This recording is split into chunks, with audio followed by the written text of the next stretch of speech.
আসসালামু আলাইকুম রহমতুল্লাহ। আমি এখন যাচ্ছি হচ্ছে পাট বাছক দিতে। আব্বু আসতেছে একটু পরে। কালকে কাজ করছি তো গায়ে গতরে ব্যথা, মানে শরীরে ব্যথা, আব্বুরও ব্যথা। বলছে আপনি একটু পরে আসেন। আমি এখন যাচ্ছি হচ্ছে পাট বাছক দিতে।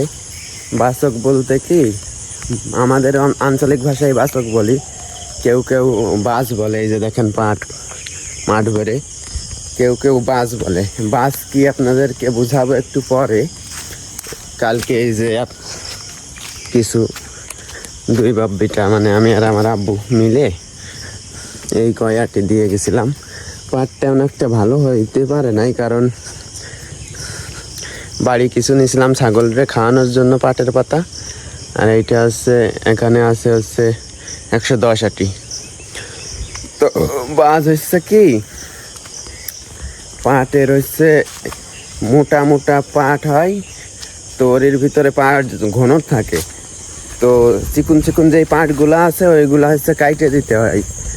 কাইটে দিলে আমাদের একটা আর্থিক মানে ইয়েও আসে। এবং আপনাদেরকে আমি বুঝাই, দেখেন এই যে ধরেন, এই যে চিকুন চিকুন পাট দেখছেন, এই যে চিকুন পাট আর এই যে মোটা পাট।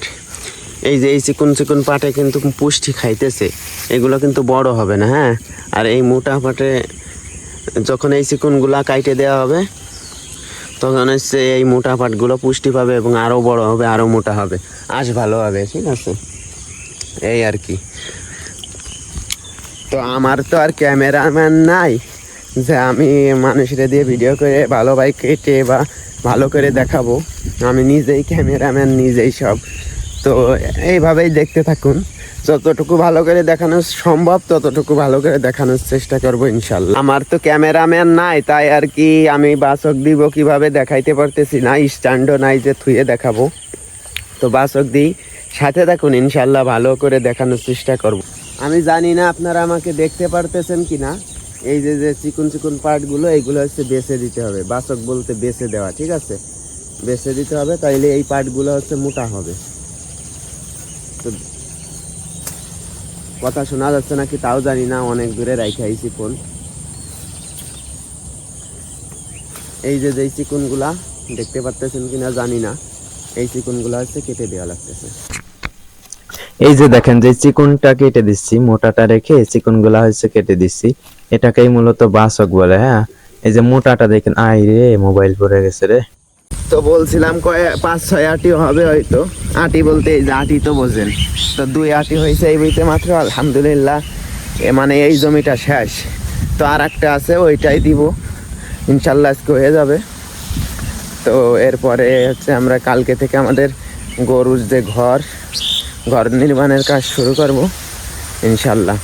আপনাদেরকে দেখানোর চেষ্টা করবো ইনশাল্লাহ, সাথেই থাকুন। পাট গরু ছাগলে খেয়ে ফেলে, এই জন্য হচ্ছে ঢেঁড়স গাছ লাগাই দেওয়া হয়েছে পাটের পাশ দিয়ে। মনে করেন যে আমাদের তরকারির চাহিদাও মিটে গেছে, প্রতিদিনই ঢেঁড়স উঠানো যায়। হ্যাঁ, এই দেখেন, এই যে এইটা কালকে উঠানো যাবে, এইটা তারপরের দিন আবার এইটা মনে করেন যে এত বড় হয়ে যাবে। প্রতি গাছে ফুল এবং ফল আছে, মানে বাউন্ডারি হয়ে গেছে, একই সাথে আপনার ইয়েও হয়ে গেছে, ওই কি বলে তরকারি চাহিদাও পূরণ হয়ে গেছে। দেখছেন কি সুন্দর গাছ হয়েছে, কত বড় বড় এক একটা গাছ হয়েছে, অনেক বড়। এখানে একটু নিচে রাস্তা, তো নিচেই নামাই দেখাই, দেখেন আমার থেকেও অনেক বড় হয়েছে। বাছক দেওয়া দেখাইতে পারলাম না, এখন আলহামদুলিল্লাহ শেষ হয়ে গেছে। এই যে অল্প কিছু হয়েছে, ছোট বই তো, এই অল্প কিছু হয়েছে। আর এইটা হচ্ছে আগের দিনের আগের ভুট্টা। তো এইগুলো হচ্ছে একদম মনে করেন যে চিকুন, যেইটা ফেলে দেওয়ার মতো। এটা আর কি জাগ দেওয়ার পরে এই ধান লাগানোর খরচটা উঠে যাবে এইখান থেকে, এই আর কি।